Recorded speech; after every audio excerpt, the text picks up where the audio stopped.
I'm delighted to introduce our next speaker, who is Kalpita Sarkar, yes? And she's showcasing India. And she's an academic manager at the British Council in Delhi and has over a decade of ELT experience in teaching, teacher training and academic management. She holds the Cambridge Delta Diploma in Academic Management and is the CELTA tutor. She's also an award-winning children's author and storyteller. Excuse me. Over to you. Thank you, Jennifer. Thank you for that kind introduction. Good afternoon, good evening, and good morning to all of you out there who've logged in to listen to my presentation. I wish you a very, very warm welcome. A big thank you to IATEFL for giving me this opportunity. My topic today is how to develop upper secondary learners speaking sub-skills. Now, I chose this topic and this group of young learners from experience because I found teaching them quite challenging and yet very, very rewarding. I hope you find the next 30 minutes useful and thought-provoking and are able to take away some interesting ideas from my session. So without much ado, let's begin. I'll start with a background of our learners and why they come to us.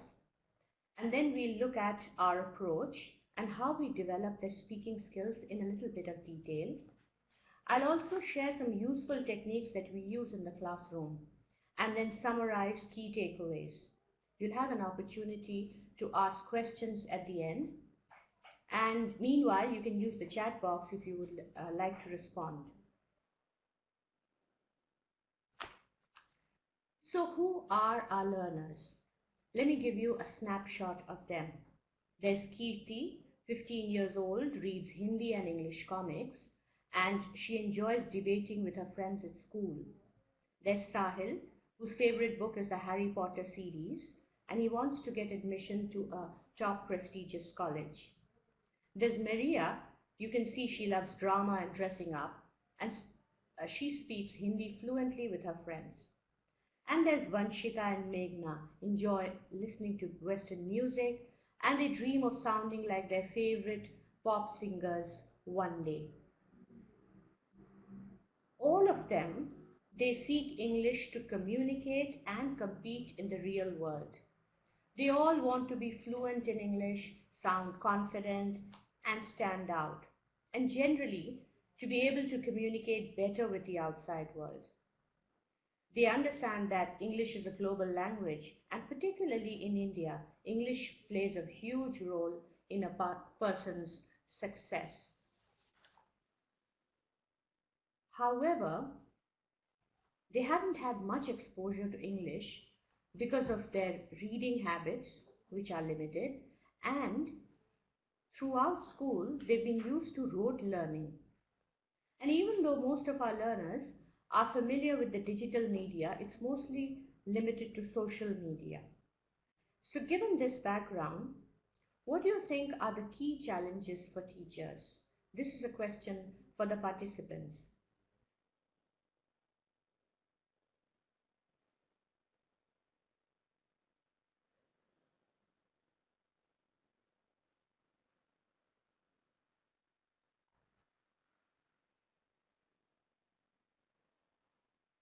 Very good. Lack of vocabulary, yes.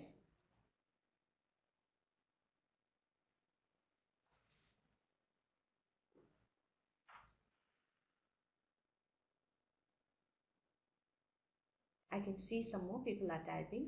Yes. Not sounding natural. Yes, that's true. They don't really know how to use the digital media for learning, and lack of motivation. Very good. Let's see what I have for you. Learners have limited vocabulary, like you said. They are unable to sustain conversations. That means they dry up. And they desire rapid results because they have pressures of exams. 15 to 17 is the age when they have board exams. So taking time off from school is a huge problem. They're also unable to learn on their own. And like all children, they have short attention span. So they require engaging and motivating themes to get them interested. So how do you think we tackle this challenge? We begin with the end in mind. And here our end target is to help them speak fluently and confidently.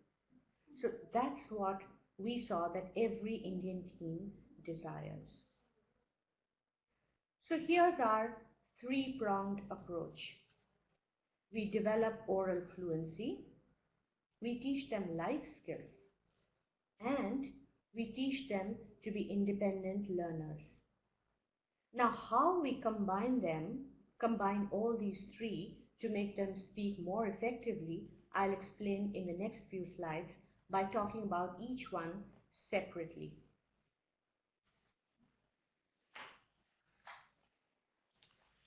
In order to develop oral fluency, learners need to be able to speak impromptu and without much preparation, and also be able to sustain speech. They need to have the language to express basic needs automatically, and, like you mentioned, they also need to sound natural. So long terms is an expression used for extended speech or speaking at length, and we teach extempore to cultivate this. Many of you might have used it in your classrooms. Extempore is an art of speaking without much preparation. So you give learners a topic and a minute or two, and they have to speak without pausing, repeating, or deviating. Yeah, some people say it's extempore, some people say it's extempore. What we do, as you can see on the slide, we help them to brainstorm the topic first, who, where, why, what of the topic. And then we use a magic wheel, a roulette table, which is like a fun game. And it has topics which are very appropriate for teens. For example, a celebrity you'd like to meet, or your dream university, or your smartphone. And then we divide learners in pairs. One person speaks and the other listens, and then gives feedback on content and flow at the end. The teacher, meanwhile, takes notes and addresses errors at the end. Now, what extempore? Sometimes we do, yes. We also use it for retelling. We use it for revising a topic and to assess language towards the end of the course, and also as a game. In fact, we use a lot of variations of extempore. For example, you can give sentence prompts like, I made people laugh when, or something like, animals don't chew gum because, and make it very engaging and hilarious.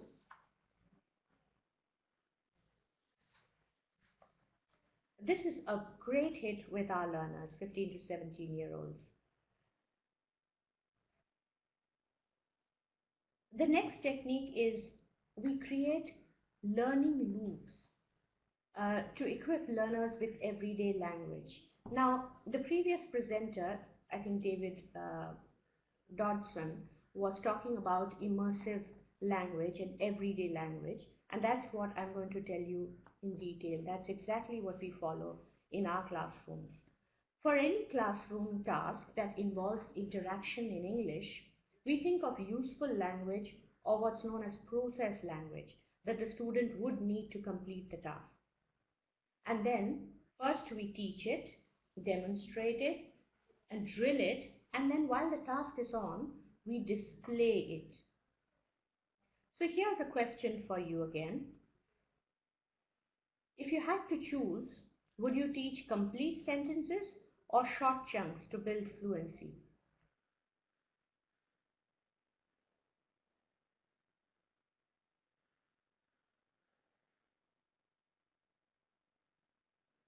Okay.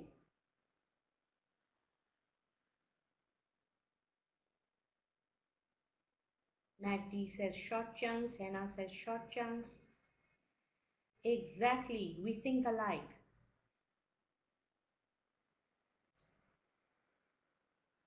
Consider these snippets. So pair work is a favorite activity for all ELT professionals. We just love that. Turn to your partner and ask who's your favorite actor. Now, if you were to just leave it at that, then you'd have a conversation like this. Who's your favorite actor? George Clooney. End of conversation. Or ask your partner for help. Can you help me? Yes. How can you then extend these conversations? Now look at these two conversations. Who's your favorite actor? I like several. Maybe George Clooney. Oh wow, I like him too. Who's your favorite? Let me think. Ryan Gosling. Or, can you help me? Yes, of course. That's great. Not a problem. So, spoken language between two people, as many of you would be aware, can be either transactional or interactional. So when there's information to be traded, we call it transactional. And when language is used for social purposes, then, for example, for making a request, it's called interactional language. So what we do in our classrooms is we teach chunks. We teach learners varied responses. And that's what people in real life mostly do. In our mother tongues too, we speak in short bursts of speech or short terms. Now we believe if we can train learners to build a stock of a good bank of such short automatic chunks, then we can extend their conversations. And especially, many of our classes have mixed ability. And so if you have a sympathetic learner at the other end, a listener at the other end, you can pair a slightly, a learner who's not as fluent with another stronger learner, and then this really helps to extend conversations for a longer time. So we believe that chunks are the building blocks to conversation. And we're talking about everyday situations. For example, asking people for things, clarifying things, recapping daily events at the start of the class, complimenting people, talking on the phone, just ordering food, playing pranks, and even while playing a game, for example. So if you had a game which was an activity for some other language learning purpose, what we would do is put up the process language. For example, it's my turn, it's your turn, or shall I begin? And things like that. In my teaching experience, I've also found that this is what learners really lack. Our learners know a lot of grammar. In fact, they have a latent knowledge of grammar, even idioms, metaphors. Ask them for the future perfect tense and they'll tell you, But ask them to give directions and then they struggle. So this really helps. Building that stock of useful language that they can use every day gives them a lot of confidence. And the key is repetition and revision. The key to automaticity. So keep revising it, recycling it, and recapping it so that it becomes natural to them. We also teach them syllable stress, and for advanced level learners, we then go on to intonation. But basically, the teacher's role in these useful language and process language learning is to have it displayed and then correct errors towards the end. So a quick recap here, we've looked at teaching learners to speak at length and develop a bank of healthy, useful, handy, everyday language. In the next part, we're going to look at how we come up with ideas for conversation. So unfortunately, because our learners don't have good reading habits, they have limited world knowledge. So we build up world knowledge, and that's a big part of our course. We introduce learners to must read, must watch, and must hear topics. We give them flipped tasks to do. Listen to podcasts, watch TED Talks, read an article and come to class. And then we choose topics of common interest, for example, teen icons, celebrities, and sports. So let's look at how we use TED Talks. TED Talks are a great way to develop listening skills. Many of you might have used it and still use it in your classes. I think they are just brilliant. So first we prepare our learners by exploiting the visual clues, like predict the content from the heading, or what do you think the listener is going to talk about? We even give them keywords and ask them to predict the content. And then once they've heard it, we have some tasks for listening for gist and all. And then at the end, we ask them to reconstruct the speech by giving them the prompt of keywords. So this is a great way, TEDx Teens actually, to inspire this age group to follow ideas that are outside the box. Okay, another question coming your way. How do you encourage learners to take a stand?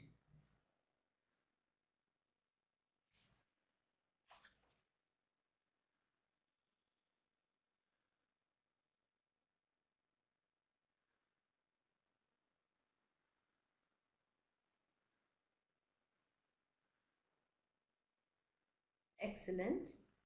Any other? Debating, yes.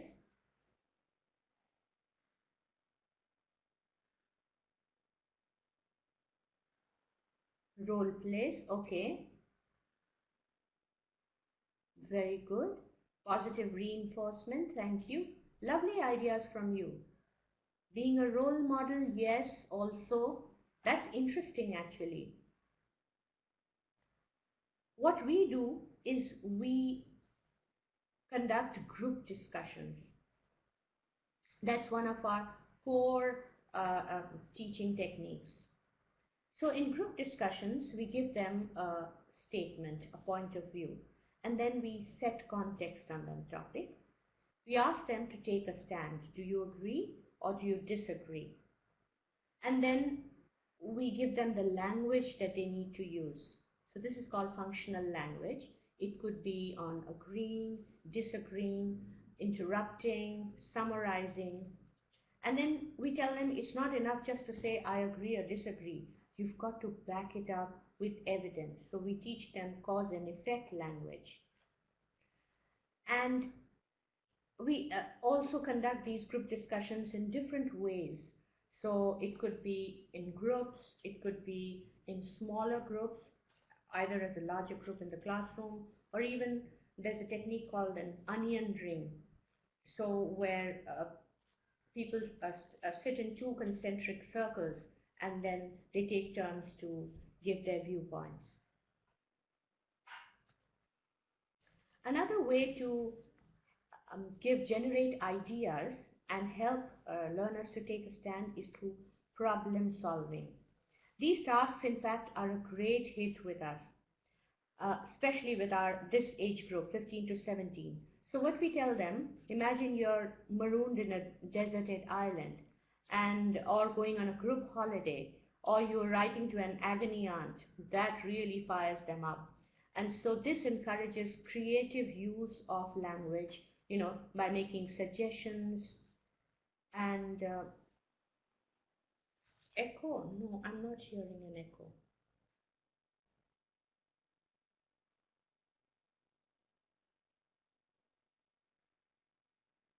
Okay.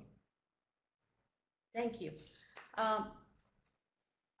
So learners also learn to rank things, and use language very, very creatively.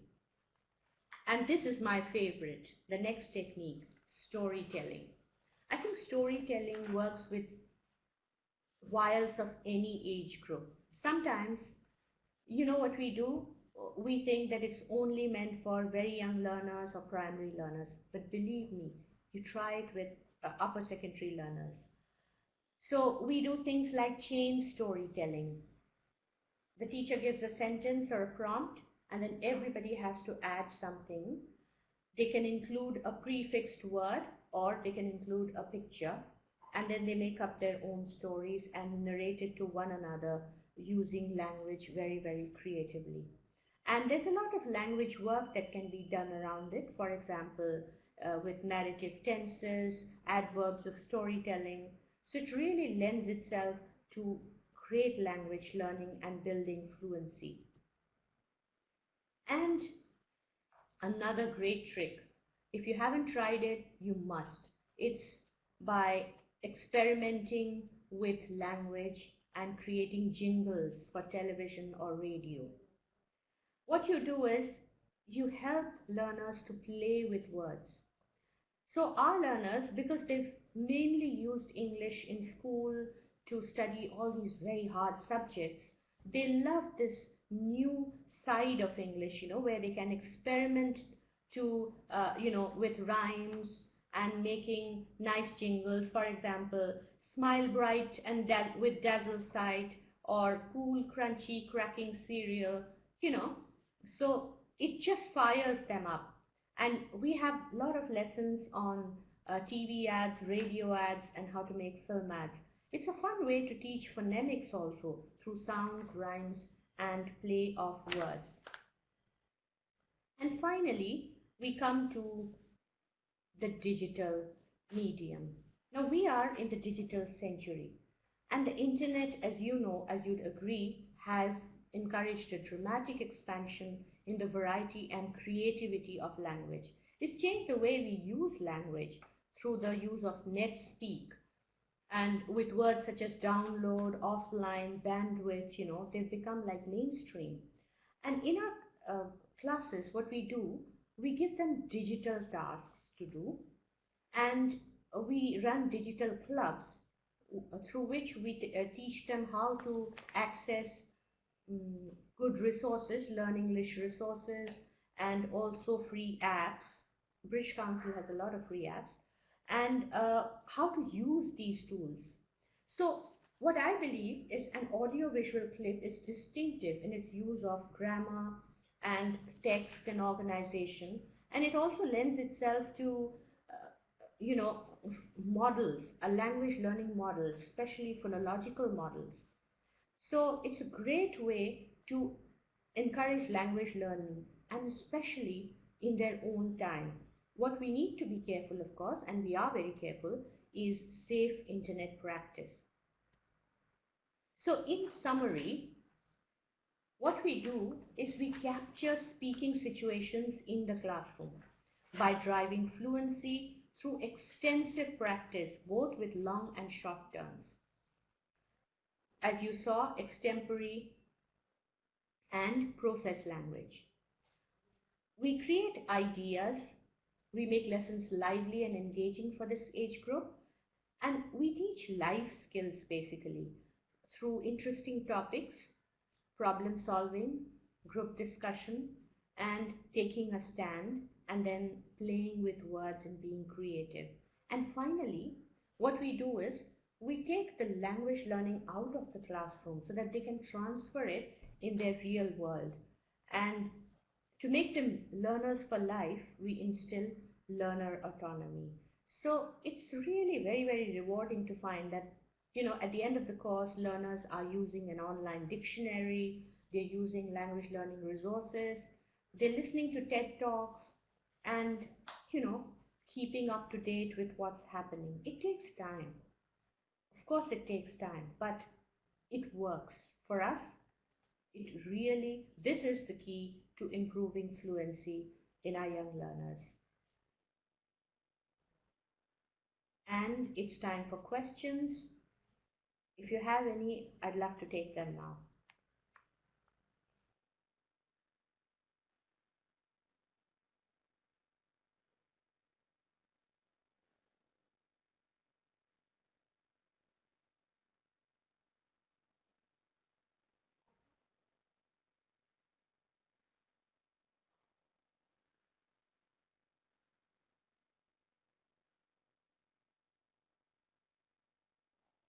So that's a very good question. We have our class capacity is about 18 to 20, depending on the size. And we usually have that number, 18 to 20. So the teacher is, in a way, she is available to give individual feedback. We have mid-course feedback and end of course.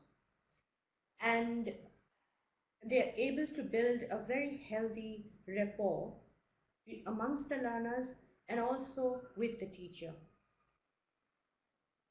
Definitely Maruti. Radio adverts, I will share it with you. I'm going to show you the last slide, which has my email ID, and you can mail me here. And I'll be happy to share all of the techniques and the resources. We have some wonderful materials on storytelling, using stories in the classroom, extempore, and radio adverts, television ads.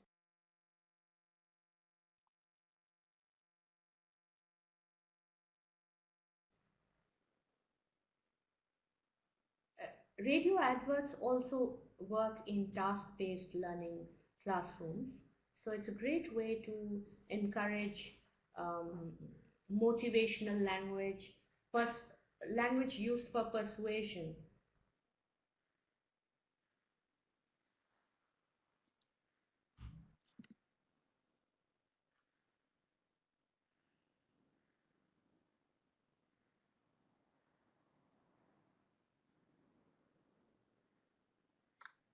Thank you. You're most welcome. And that, I think we come to the end of the presentation. Thank you for watching. Thank you, Kalpita. And that was once great. again, if you have Lots any of queries, really please feel practical free to ideas mail me, and and I'll be suggestions for happy people to to share use. any of my resources. So and do enjoy the rest of the thank you. conference. We're now going to take a 5-minute break, and then we'll be back with Hina. Thank you.